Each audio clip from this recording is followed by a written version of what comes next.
Welcome to another episode of Global Insights in Professional Security, the podcast. I'm your host, Michael Gips, joining you to discuss how professional security intersects with fields ranging from law to sports to business to technology. Today, we're going to talk about security and branding. No, we're not talking about protecting corporate brand or reputation, or fighting counterfeits, or gray market goods, or that sort of thing. We'll be discussing how to create a brand, a corporate brand and a personal brand for your security organization or your security personality. And frankly, a lot of brands in security are the same, stern and imposing, or maybe technology besotted. It's my pleasure to welcome Suzanna Alsayed, a security wunderkind who has made a huge splash in the industry. She was just named to 2 different lists of the most influential people in security, coming in at a lofty number 2 in the IFSEC judging, behind only security juggernaut Chuck Andrews. And she's recently been published in Security Management Magazine, Canadian Security Magazine, the International Security Journal, and she does regular blog posts and a weekly webcast. Suzanna, welcome. You're on fire. Honestly, thank you for this most exciting introduction, and thank you for this warm welcome, Michael. And I'm truly humbled by this, and I appreciate for you taking the time to interview me. It's my great pleasure. You're involved in so many things. You have a full-time job. You have 2 companies of your own. Today, we're going to focus on branding in security. For some in the security industry, branding goes with security like a fish goes with a bicycle, to reuse an old quote. Susanna, you started a company that helps security professionals brand themselves. Mm-hmm. What's the need for that and why now? Well, isn't that the $1,000,000 question, Michael? Hmm. Honestly, I have been doing branding and copywriting for years now, and prior to founding my company as well. So I actually had a few interventions with security professionals a year ago that told me I need to convert my passion into profit. Thus, I decided that it is now or never, and I started to strategize on my next steps. So you're right. Usually within the security industry, at first glance, branding goes with secure like a fish goes with a bicycle. But then, however, when you dig deeper, you realize how intertwined these two are in reality. So, in my opinion, people buy from people or from a company that is well branded and recognized within and outside the security industry. So, from my observation, the security industry is branded and arguably functions on word of mouth. And that is how it's been for decades. But the industry is slowly shape shifting, and I'm really excited about that. So the status quo is being challenged and reformed. And I guess my approach to the industry and trying to address a gap and something that potentially was neglected put me in this unique and exciting position of a challenger, as well as it has given me the opportunity to add my 2 cents to the industry as a whole through branding. So this is why, as you've mentioned, I founded my company Evolutz. So it's an independent branding, design, copywriting, and website development agency. So my goal is to elevate the security branding standard and help security companies as well as professionals put their best foot forward and make them shine at what they're already good at. And from your last question, you asked me like, what is the need and why now? I think it should be instead when and how, because it is unavoidable. All platforms are now focusing on standing out in the web. So who says that the security industry is immune to those changes? So we are not. So we need to push and catch up as well. And just how COVID demonstrated to us all that we need to be adaptable, like as I like to say, like chameleons. And the same idea applies to business and innovation. So I guess we're just jumping on the branding train to stay at the same level with the times and trends.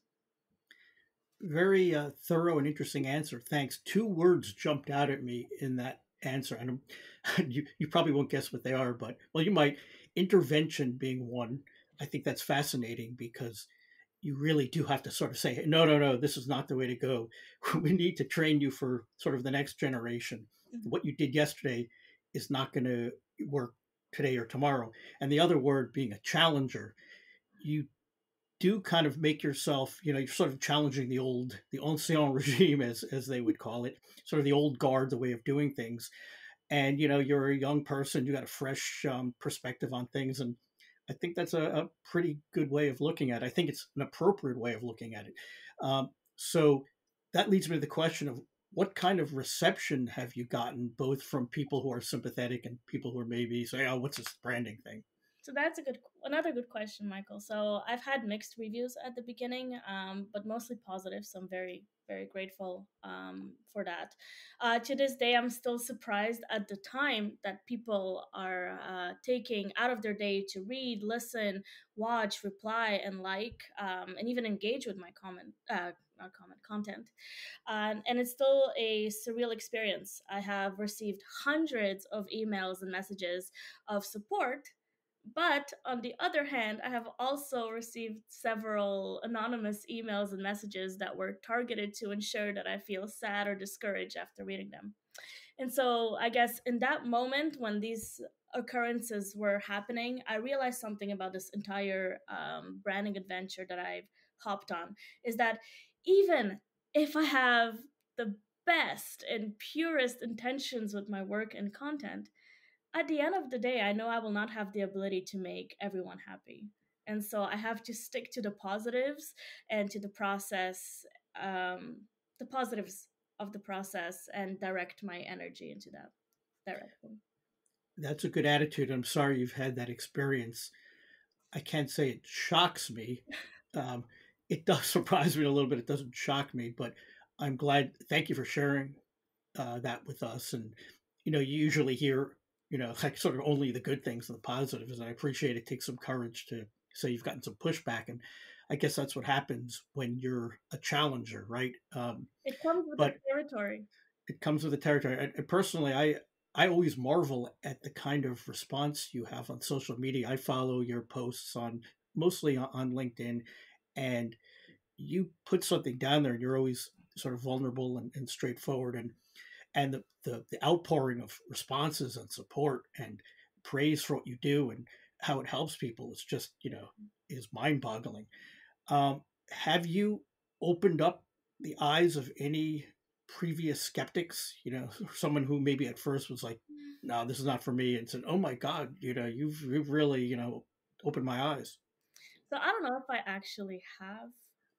So my goal is to provide the information to my followers in a concise, fun, and unique manner, and hopefully that will have it like they will have a chance to learn something from it, or even better apply to their own personal or business brand. There will always be skeptics. We are all entitled to our own beliefs and opinions, especially when it comes to doing something new or even for the first time. So I know it takes time, patience, and consistency to demonstrate to anyone that it is beneficial. And I have willingly and happily taken on the role, and I'm enjoying every minute of it. Well, that's a great attitude. Now, I mentioned that I see a lot of your stuff on social media, specifically on LinkedIn, and just some people, branding is social media. So, how big of a role does social media play in branding? If you post audio, visual, video, pictures, text, do you do that in a strategic way? So, those are two questions: social media, what role, and how strategic are you about it? Okay, so to be like completely honest with you, I did not expect this type of acknowledgement or attention. So I do what I do, as I mentioned before, because I'm really passionate about helping people and their businesses and making their hard work shine and stand out in this saturated market. In fact, there is recognition to be given to individuals that take hours and hours to plan and into building something from nothing. And on top of that, presented to the world for criticism. It takes courage and persistence from their end. So, thus, I want to be part of their journey and their startup journey or already established business, and add additional value and expertise to their existing hard work. So, at first, none of this was strategic, more like just a form of personal self expression. Now, on top of it being a form of personal expression, it became all strategic too. I mean, realistically, I can't maintain consistent content, video, media production, working with clients without having a concrete plan in place. I feel like time management became my middle name. Uh, so, like, Michael, if strategy was not in place, it would just fail or become a game of quantity versus producing quality. And that's not part of, I guess, who I am and what I believe in and my values. So I do strategize on a weekly basis. So now I try to post between 2 to 4 times a week, depending on how many projects are being released. And I try to, keep it relatable, on trend, factual, interesting. So Well, I'm going to make an admission to our audience that I've actually reached out to Suzanna and said, how do you get so many people responding and complimenting and engaging with your posts? So I'm going to put the question out to you, and she's kindly given me some tips, and it definitely helps. How do you get so many, besides, I mean, I obviously you deliver good content, but a lot of people deliver good content and you get like 7 likes and, one, great job. You get dozens or hundreds, routinely. How does that work? Please let me know. well, I'm not going to lay out all of my cards on the table. Fair enough. Yeah. But Hmm. in short, consistency and data analysis. So, a bit of a story. I love storytelling. But when I started this journey about 2 years ago, I was at 900 followers, and I would be happy with 100 views, 8 to 10 likes. And if I get a comment, I was like, wow. I felt like I made it. And at the same time, I was finishing my master's, and that was just like a massive accomplishment for me at that time, because I shared just to share my experience with others, but my content did not add value to their life. And it was just pieces of random information about this girl that is new in the industry and trying to find a managerial job. And that was pretty much it. So today I'm at over 11,500 followers, and it is crazy. And now, depending on the content per post, I get between 55 to 100,000 views, 60 to 350 likes, and significant amount of comments, as you mentioned. And I am so grateful for people, as I mentioned before, taking the time to engage with the content. Hence why, and I guess it would be like a tip, but that's why I try to respond to everyone when they comment. So to show that I see them, that I appreciate them, and I enjoy hearing their opinion and interacting with them. And that's the point of my content. So I treat everyone online how I would have wanted to be treated, no matter if it's online or face to face. So that's another approach that when you post, you have to consider. And so it's still mind blowing to me. But to continue, so to answer your question on how I manage this type of response, well, I reevaluate my strategy weekly. So, what I want to accomplish, what LinkedIn audience am I targeting for this specific post? So, each post needs to be approached differently. What country or countries I want to engage with? What hashtags am I going to use? What is my message and goal?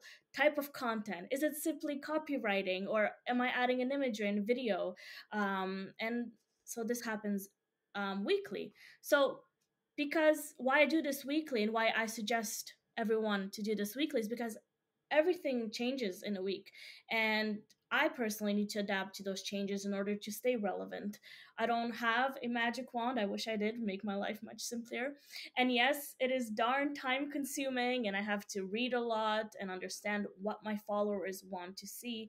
And sometimes it is successful, and sometimes it is a complete bust. And I still get upset when it's a miss, because I pour my heart, and sometimes I wonder what was wrong with the topic or subject matter and why it was not good enough. So it's part of the learning process. You have to see what works for your audience specifically. So what works for me might not work for you, but it gets easier with practice. I want to put those metrics that you threw out there in context. Okay. Um, I have, in 20 years, I have now about 7,000 followers, maybe 8,000 on LinkedIn, which is pretty good. I I've written maybe 1,000 articles on security in my career. I've done dozens, if not hundreds, of webinars, podcasts, reports, white papers, blog posts, blah, blah, blah, blah, blah. And I only put a small fraction of those on LinkedIn, right? I mean, I can't inundate the network with that. However, I'd say that maybe I got the most likes I've ever gotten, 250. And that was way over what I normally get. A high thing for me would be if I'm pushing 100, that would be extraordinary. A normal thing might get 20 or 25, and I might get a few people. And this is pure content, right? This is like good stuff. And if I say so myself, and people aren't saying it's bad or anything, it's just that clearly I'm not as good as you at, you put in very good content. Perhaps a lot of it's better than mine, but just the delta between the response that you get and the response that I get, and not being a pro at branding like you are, just shows the value of what you're doing, and whatever you're doing is really working. Well, it's not a competition, Michael. Yeah. Are there any other social media that are worthwhile? Like, I kind of look at Twitter. There's not much action. Facebook, and I don't think we're ready for TikTok yet, but you tell me. You know a lot more about this than I do. So that is a very good question, and I actually submitted an article yesterday for the Canadian Security Magazine on this exact question. So to be fair, I want to make sure that what I publish remains original content. I think it will be printed in a few weeks, so stay tuned. But in regard to TikTok, because I did not mention that in the article, I think it could potentially be something fun to use as an activity in a conference, maybe at GSX, but as a branding tool or just like a distraction, but maybe not like within the industry yet. But yeah, Not yet. Definitely not yet. That's great. I look forward to that article. I'd like to see that.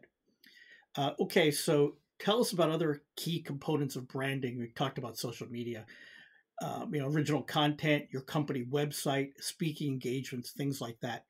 How can someone be intentional about stitching together a brand using all those different elements? Well, Michael, what I keep preaching is that a brand is not about just a nice website, a logo, and some fancy words. Yes, it plays a big part in the visual aspect of it, but it's beyond that. And however, there are several things that an individual or a company can do to make their brand and or message stand out. And I'll keep it brief because if I start now, I will go on. Here are the five, I guess, top tips, but sort of the tips that I have gathered for you. So, do your research. One. So, that is do your research. Who has similar skills like you? What are they doing about it? Is another company offering the same services or software, for instance? And what are your competitors doing as well? It's good to, see how you can relate and maybe something that you can do better. Two, what is your differentiator or unique value proposition? So, what makes you stand out? What can you offer that someone else might not? And write it down, analyze it, understand it, strategize, like um, be your own inspiration. Three, identify your target audience and market. So, who are you targeting? What do they like? How do they receive this information? What can you offer them? And it's not about you, it's about how you can add value to someone else. Four, and I'm sure everyone has heard this one once at least in their life, is try to be authentic and be yourself. What is wrong with being yourself? There's nothing wrong, and accept it. And I wish I started honestly to appreciate myself earlier on, but I guess it's better now than ever. And five, be consistent with anything you touch. So, because consistency is what will breed results. So, people need to see that they can trust you, that if they engage with you, that you will actually respond and be able to have a long lasting relationship. So, I mean, to answer your question, there are thousands of things that you can do, like volunteering, joining an organization or association, reaching out to other professionals or finding a mentor, joining an advisory board. But once you are in the game, make sure you're able to maintain what you're building, because that is the hardest part, in my opinion, just to stay consistent and having that maintenance. Well, when you write a book on this topic, I'll be first in line, and you better sign it on the title page. So,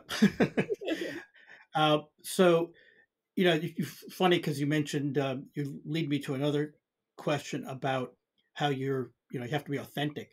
And my perception of your brand is that you're authentic, but two of the cornerstones are that you're transparent and that you're vulnerable, and you really put that out there at the beginning of this, talking about the the not always positive reception you've gotten. Uh, but that transparency and vulnerability, people find that to be both rare and disarming.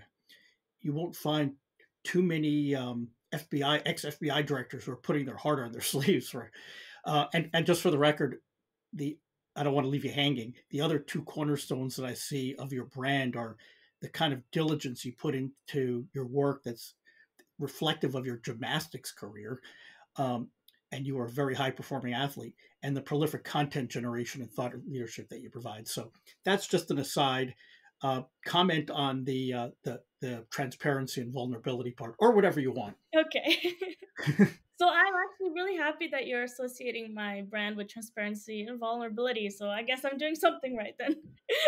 I honestly, I want to humanize social media. So show the realities that it is not linear, and that it is okay to feel happy and sad and scared, bothered, confused, and angry. It's part of human nature.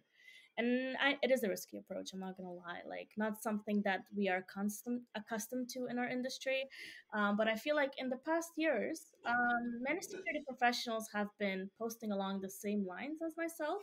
So, okay, COVID was the cherry on top of showing that we are all human and that things can happen when we are working from home. So, for instance, like an email can get stuck in an outbox and the TV can be playing very loud during a Zoom call, or your dog and cat might jump on your computer, or a child screaming in the background, and like just the general aspect that technology misfunctions.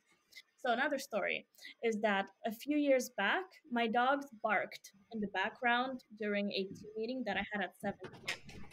And I got written up for being unprofessional. And Really? yeah, so I am glad that we are shifting away from perfection, and I suppose, for lack of a better word, but it is a different world that we are living in now. So it is refreshing to see that within and outside the security industry that are beginning to appreciate, I guess, more emotional, transparent, vulnerable content, as you put it, Michael. And even if it might not be their first choice of media that they like to absorb. But at the same time, you've mentioned the FBI comment. So we shouldn't expect people to write their diary on social media or on LinkedIn, because it's still a professional and business platform. So yes, it would be unusual to see like an ex FBI director wearing his or her heart on their sleeve, but we do not know their story. We do not know what has conditioned them to be this way and what comfort levels they are accustomed to. Thus, to each their own. And if that is something that they don't enjoy doing, who are we to push our tendencies on him or her?